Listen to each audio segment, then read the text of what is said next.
Wake up at Holiday Inn Express to a can't-miss breakfast that's free with every stay. Count on all the hot, fresh coffee you need and an incredible breakfast buffet that has something for everyone, like eggs, cinnamon rolls, and even hot, fresh pancakes with all the toppings you crave. Next time, do yourself a favor and stay at a Holiday Inn Express with a can't-miss breakfast that's free with every stay. So, when you wake up at Holiday Inn Express, you'll wake up happy. A part of IHG Hotels and Resorts.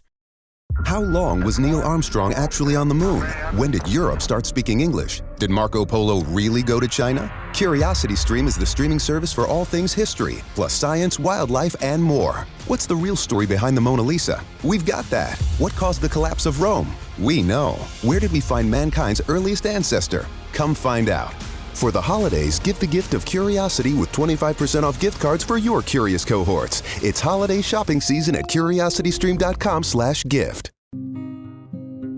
Well, hi there, and welcome to the Footlight Broadcast. My name is Brian O'Kelly. I will be your host for today's adventure as we begin this brand new show. Thank you for joining.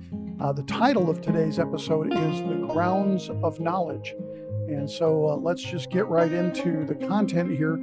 I do think that I owe you an introduction. If you haven't seen me before, don't know who I am, or aren't familiar with my prior broadcast efforts, I want to share with you a little bit about that and kind of who I am and where I come from and how I come to do this.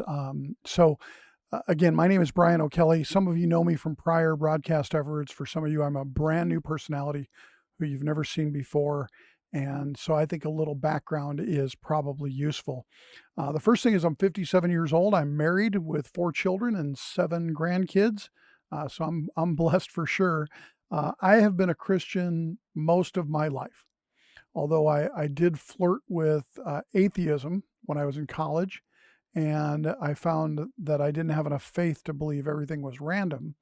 And so after flirting with the idea of atheism, I then started looking at other religious constructs and philosophical constructs. And as I examined them one by one, I found that they were all lacking, at least in the ability to stand up to the scrutiny I was going to put them through. And so what I've ended up with now is a place where I think that Christianity is the only theological system that will stand the scrutiny, at least that I would put it through. So, I'm mostly self-instructed in these efforts. You should know I didn't go to Bible college. I'm not university educated on these things, but I have probably listened to thousands and thousands of hours of other people's teaching and preaching and education on this topic from university professors and critics of Christianity as well as proponents of it. And I've read countless books on these topics as well. In addition to that, I decided years ago that I wanted to write my own handwritten copy of the Bible, which I recently finished. I by hand in spiral notebooks wrote down the whole Bible start to finish, and it took about 7 years total, although I didn't work at it steadily. It was an hour here, an hour there when I had time. And I think if I had done it an hour a day, it would have been, maybe 3 years, something like that. So that's the approach that I come to this with. And for some of you, that's insufficient for you to think that I have anything to offer, and that's okay. No worries. You probably have a stop button on the device you're listening on, and no worries. But I hope that you'll find value here. Let's just find out. So this series that I'm going to teach is probably going to take, I suspect, a couple of years to complete, maybe more. There's a lot that I have discovered and a lot that I've organized. And I will tell you that one of the things to look out for when you find a teacher of anything like this is if they tell you that they have some secret knowledge of their own or some secret discovery that only they know, and you need to listen to them because of that. Now, I'll tell you right away that I don't have any secret knowledge. I don't have any secret discoveries. Most everything I know has been synthesized from what I've learned from other people. And so for years and years and years, I've been studying these topics, and I've done my best to marry together the information that I've received from others. And I would encourage you that everything that I say, I think you should go check out for yourself. Don't take my word for it any more than I was really willing to take someone else's word for it. So I want to share with you kind of the format of this show and how it's going to go. In some of the things I did before, I did them live and I did them on a regular, predictable schedule. And I'm not going to do that with this show, and there are a couple reasons. I learned from my prior broadcast efforts that a rigid publication schedule doesn't make for the best content when you're a solo broadcaster. It takes a lot of work to get the content together, and I want to make sure that I am complete and prepared before I do any of these episodes. So what the interval will be between them remains to be seen. As often as I'm able to gather notes and be confident that I have sufficient to do a half hour, an hour program on a single topic, I will come to the microphone and do it. And I have no idea what that schedule will be. My mission is to make sure that I deliver excellent content to the best of my ability every time. That's another reason why I'm not going to do the shows live, because live content, I have learned again from my prior experience that it is not necessarily the best content. You say things that you wouldn't want to say, or you misspeak. And so this will give me an opportunity to go back and edit or re-record the episodes as needed. This is actually the second time through this content because of some technical errors that I discovered. And I just want to make sure that I'm presenting the best things to you that I can. So this first episode is mostly foundational to the idea of how to evaluate information, how we can know anything, and the reasons of trusting anything at all, let alone the Bible. So we'll get into the authenticity of the Bible, how it was assembled in the next episode, where it came from, who the writers were, why we should put any faith in it. We'll probably cover 2 or 3 episodes, beginning with the next one. But this really is about the foundations for the show and the foundations for those episodes that are forthcoming. So the first thing is I want to let you know that I'm taking it as an a priori fact. And a priori means beforehand known, a given. I'm going to take it as a priori that you believe in a God of some kind. Now, if you're an atheist, no problem. You're welcome. And you may learn something here about why Christians think what they think. I don't necessarily expect you to be persuaded by what I have to say. Perhaps you will be. Maybe you'll gain some respect for Christian ways of thinking. Regardless, you're welcome. But this show is intended for people who have some kind of a belief in some kind of a God. Okay, so that's kind of the foundation of this. And the reason for that is because well over 90% of the people in the world believe in some kind of God. They don't all believe in the same God. They don't all believe in the same characteristics of God or abilities of God or type of God, but they all believe in some kind of God. And we have to kind of believe in mass stupidity or mass confusion of some kind to accept the premise that most people believe something and it's just not true. Now, throughout history, too, most people have believed in some kind of God or gods far more often than they ever didn't. And I know that sanity is not statistical, that just because a lot of people believe something doesn't make it true. I understand that full well. Yet I do believe that in this case, if belief in God was a fool's errand that was demonstrably untrue, it would be interesting that we would probably see people, and again, this is supposition on my part, I think we would see people as they move through their lives, move further away from God and further away from a belief in God, and move toward atheism or a disbelief in God. But the exact opposite phenomenon happens.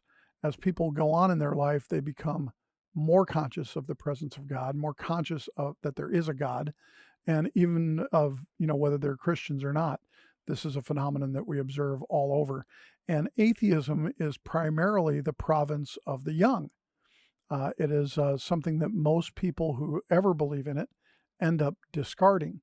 And so that doesn't mean that atheism isn't true and that being a theist, a God believer, is true, but it is an observation that we can put into our bag of information and decide what to do with.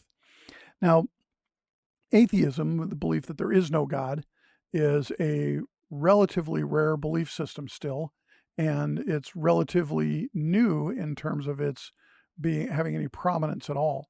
It does have a growing number of adherents, but it is by no means anything that is statistically important. Now, atheists would say that that's because of the dominant hold on the world by the theists and the control that they exert. I actually believe that it's kind of the opposite, that the main reason atheism is growing is because there's been so little good education about reasons to put your trust in the Bible. And so I'll add one more thing in terms of the reasons for this kind of approach to this topic is, since I'm speaking English and I'm part of the English-speaking Western world, most people in the West, and not just in English-speaking countries, most people in the West do believe in the God of the Bible. And so whether they have any active religious faith or not, most people do believe in the God of the Bible at some level. So for purposes of this broadcast series, I won't be belaboring the point that God exists or trying to make the arguments for that position. There are sufficient people out there who actually make that argument full well, probably better than I can. And so you're welcome to just Google that and look for the people who do that and, see what you think of their arguments. So I've decided to focus on people who already believe that there is a God of some kind. Now, what people have learned over time is that Bible teachers and preachers and churches are often untrustworthy. They're often corrupt. They're often wrong. They're often abusive to people. And so people have learned from their own experience, which we'll talk about in a little bit, not to trust things of God, not to trust churchmen and church leaders.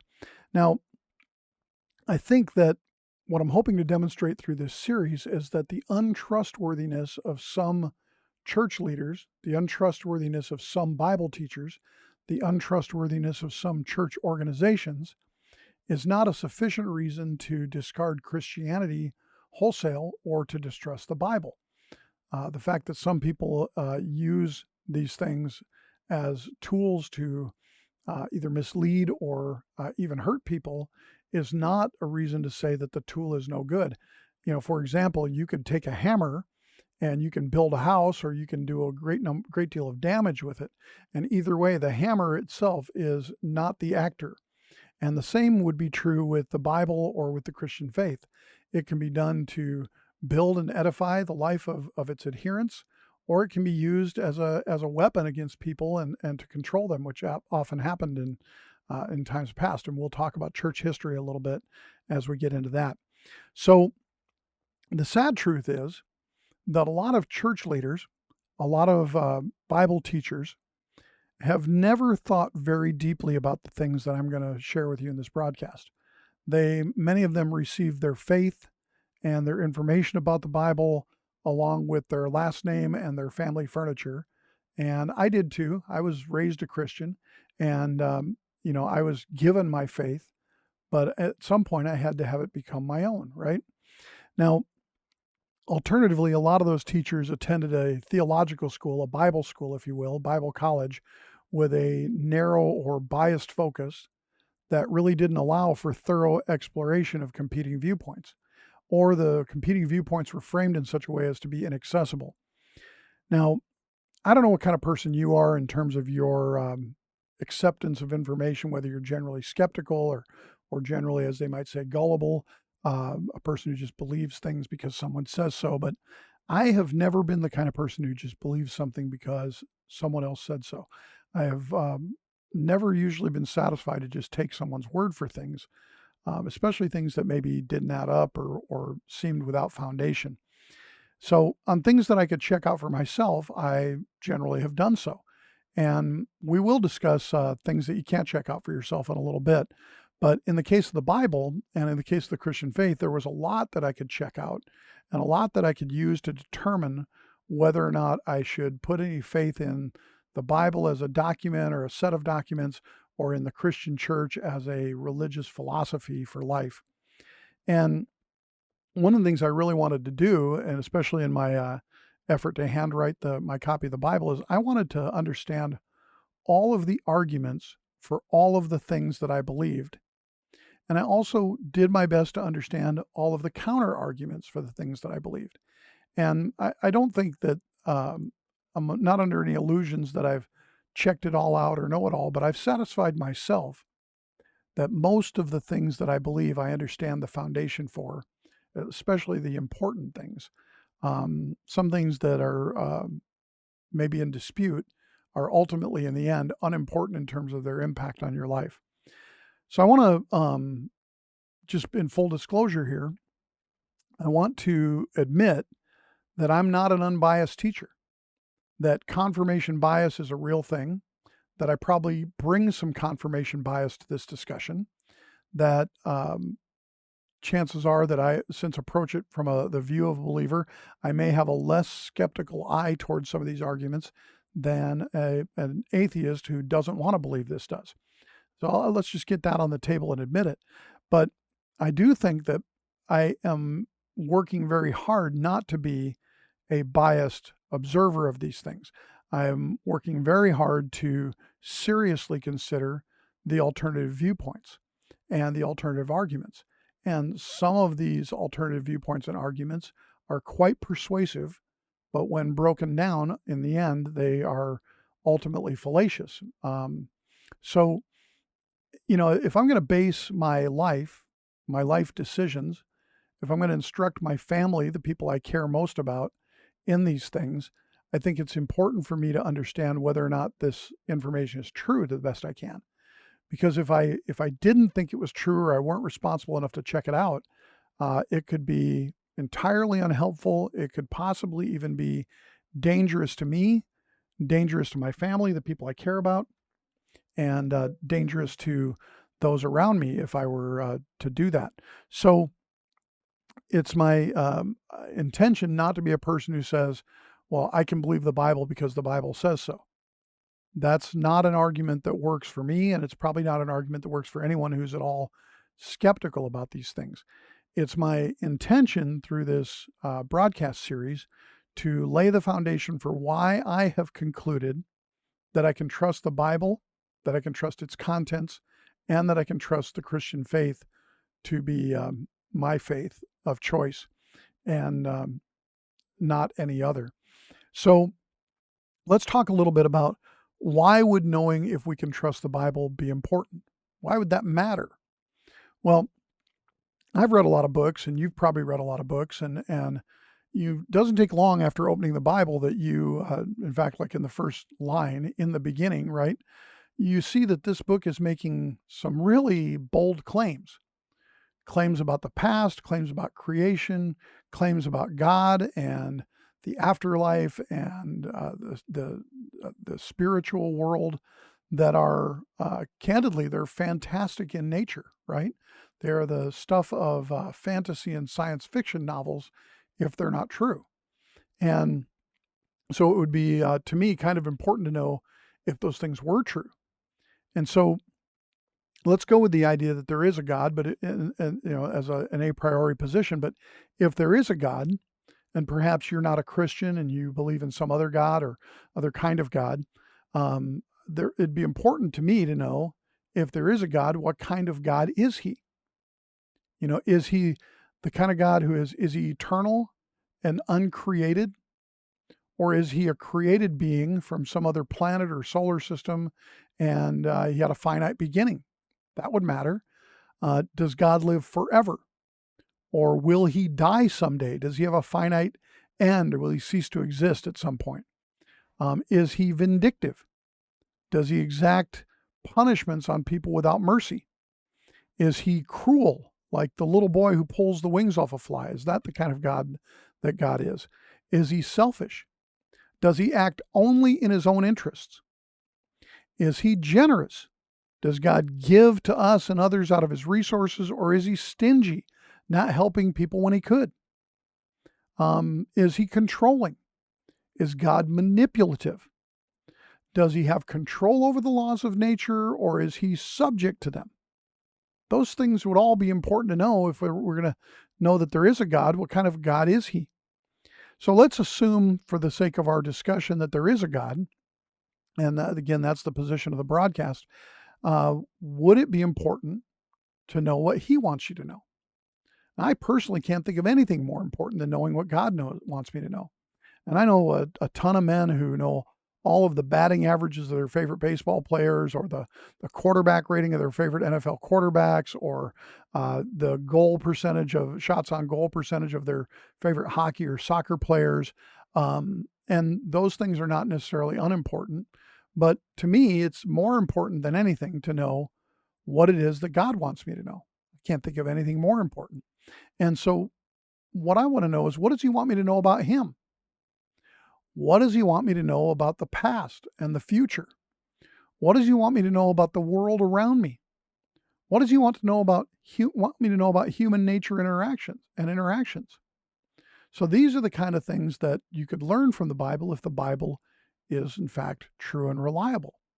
Here's some more things that you could learn from the Bible if it's true and reliable.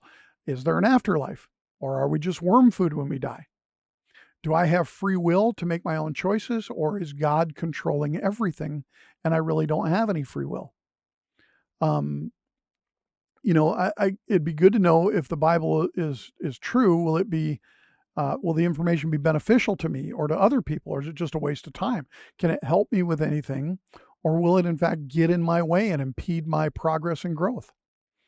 I'd want to know, what does God want from me? What does he want from others? And is it reasonable to expect that me or others can accomplish those things, that I or others can accomplish the things that God wants? Does it give me a standard? Does the Bible give me a standard by which I can evaluate the world around me? Who should I trust? Should I trust Bible teachers? Should I trust philosophers? Should I trust politicians? Or should I trust the Bible itself as a basis for things that I make decisions about in my life? So let's talk about a fancy word called epistemology. And epistemology is a fancy word for the grounds of knowledge, which is the title of this episode. And the grounds of knowledge is basically to say, how do we know what we know? How do I know what I think I know? So let's talk about truth briefly. Merriam-Webster has two kinds of truth that it describes. One is subjective truth, and let me just read to you the dictionary definition from Merriam-Webster. Definition 1, philosophy, relating to the way a person experiences things in his or her own mind. Subjective reality, dreaming is a subjective experience, a person's subjective perception of the world. Definition 2, based on feelings or opinions rather than based on facts. A subjective judgment or decision. Personal taste in clothing is very subjective. So let me give you an example of this. My wife really likes curry. I don't really like curry. She says curry's good. I say, no, curry's not good. Now, which one of us is right? Well, we're both right, because it's a subjective truth. This is one of those things where I can say, well, hey, I really like that outfit that you're wearing, or what a great suit, to someone. And someone else says, oh, that's the most hideous suit I've ever seen. This is subjective reality, subjective truth, and subjective truth is still true. It is true to me that I find this particular food delicious and another particular food not so delicious.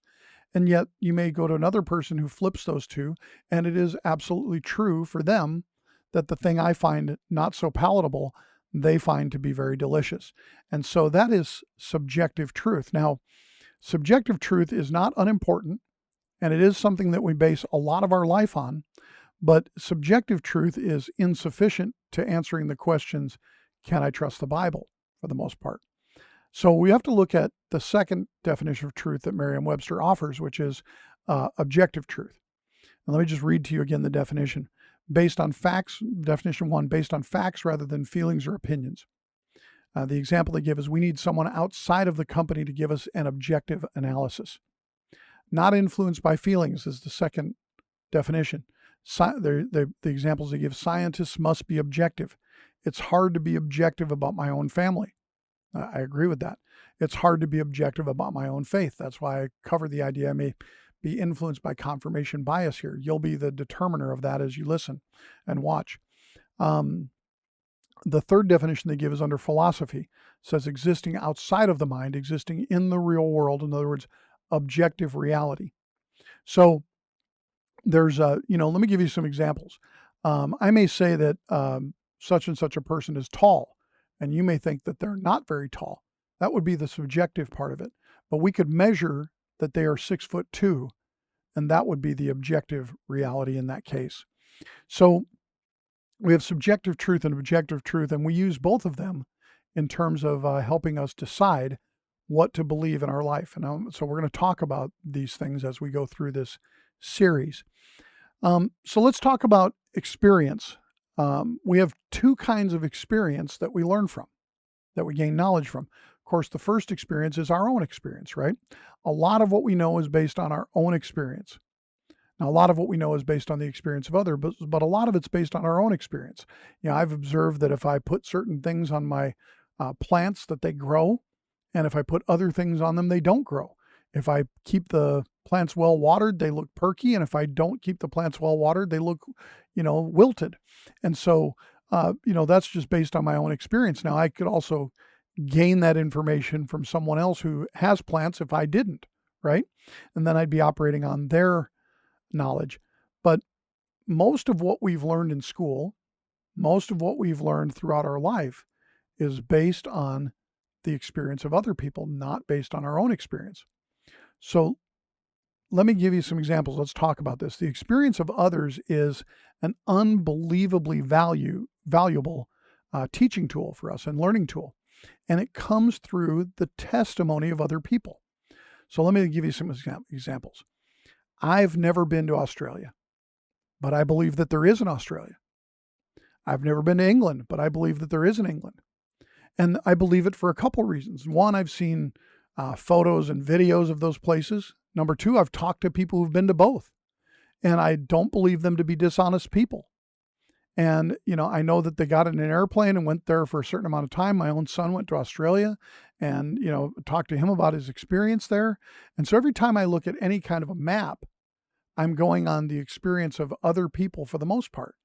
Now, some parts of the map I've driven or been to myself, but realistically, that's a very limited amount of the world that I've ever seen. And probably even if you're well-traveled, it's a very limited amount. If you've been to France and Germany and England and Lithuania, you probably haven't been to the whole of those countries. And so you have a limited view even of the places that you've been, even if you're extremely well-traveled. And so we rely on the testimony of other people.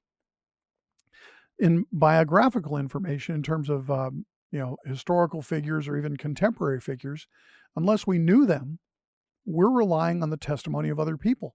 When I read a biography of Abraham Lincoln or another one of Theodore Roosevelt, those I was relying entirely on people who either knew them or knew a great deal about them. And unless they're dishonest people, the testimony that they offer is reliable. It may not be perfect, but it's reliable and it's probably true. It's probably incomplete. Same with like Julius Caesar or Constantine or King Tut. We know that these people existed not through our own experience, but through the experience of other people or through historical information that we found, right? And so the same with history. We have the ancient Greeks, we have the rise and fall of the Roman Empire, the Civil War in the United States, the Revolutionary War separating the United States from England, the French Revolution, the fall of the Russian czars to Lenin and the Bolshevik Revolution. I mean, these are things that most of us didn't experience. Most of us are too young to have been around for World War II, but we still believe that there was a World War II. And we believe that because of the testimony of other people. Now, does that mean that all of the testimony we've received about all those things was perfect? No, but it's sufficiently true and sufficiently accurate that we can get a pretty good idea that these things did happen and that they happened in substantially the way that they've been described to us. So science is another way that we can know things, but this is really important. science is not a way that we can know anything historically. There's no science experiment. The scientific method requires a repeatable experimentation after a theory is developed, right? So if I have a theory that Abraham Lincoln lived and was president of the United States, there's no experiment I can conduct to determine that, and I can't repeat the experiment. The same with, any of the other historical figures or historical events. There's no science experiment that can be done to determine that. Okay, there's no science experiment that can be done to determine whether or not you love your wife or your husband or your children or your mom and dad. None of that is determinable by the scientific method. I had a friend once tell me that science was the only way to prove anything. And I said, really? Can you tell me about the science experiment that you did to determine that? And of course he couldn't. And so his statement that science is the only way to determine anything is a fallacious statement on its face. But let's talk about science for a minute in things like chemistry or gravity or physics. These are scientific disciplines where there can be experimentation and the experimentation can be repeated. But I just take it on faith that H2O is the construction of water. I've never been under an electron microscope to see the atoms or to see the molecules and how they are formed or break apart. I've seen all the models in the textbooks, and I believe that it's true based on the testimony of other people. But I know the only thing I know about water and the way it's constructed is from the testimony of other people. And the same is true for a lot of other scientific disciplines, right? Like terminal velocity in physics, or I've never done any surgery on a human being. I've never dissected a cadaver. But I take it as accurate testimony when I look at anatomy diagrams. I don't believe that the people who put those together are all entirely dishonest. And so while I don't have my own experience there, I do have the experience of others that I rely on, and it's testimonial experience. Okay. And so what we're going to talk about when we get into the Bible is we have the Old Testament, which is testimony of others, and we have the New Testament, which is testimony of others. So most of the information we have about anything, not just about Christianity or the Bible, is based on the testimony of others, not on our own experiences or our own observations. And basically, we are trustworthy of that information all the time, and we put our faith and experience in the experience and competency of other people literally every day. Have you ever eaten in a restaurant or gotten coffee at a drive-through coffee stand? If you have, you are trusting in the competency of the people who are preparing your food. Have you ever flown in an airplane? Did you check out the pilot's credentials? Hey, how many hours do you have in this aircraft, and what's your level of experience? And you're trusting in the pilot. You're trusting in the people who hired him and who supervise him or her and evaluate that pilot. And man or woman doesn't matter, but you're trusting in the people who hired and evaluate and keep that person in their job, right? If you have a driver's license or you've ever taken a ride in an automobile, you are putting faith in the competency of the other drivers. And not only of the other drivers, but of the automobile manufacturer, of their mechanic, of their brake shop, of the tire manufacturer. We're putting our faith in the competency of others without even thinking about it. We do this every day, all the time.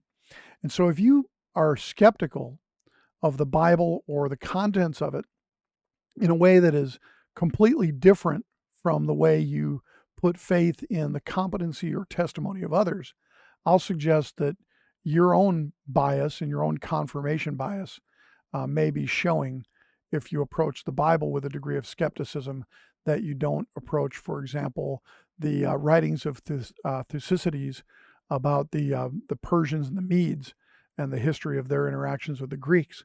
There's not any real reason to put any skepticism into that any more than there is to put it into the testimony of the Bible. So I'll ask you, for the purposes of this broadcast, or these broadcasts, if you pursue them, to go ahead and set your own skepticisms and biases aside.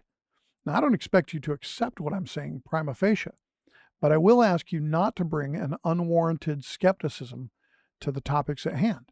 Okay, so that's kind of the episode for today. That's the foundation of what I wanted to share with you today. The next episode will be on the origin and assembly of the books of the Bible. Where did the Bible come from? Was it entirely a political document assembled in the 3rd and 4th centuries by people to exert control over people? Are there books of the Bible that were intentionally left out because they didn't match the narrative? How and why was this book constructed? Where does it come from? And why should we put any faith in it?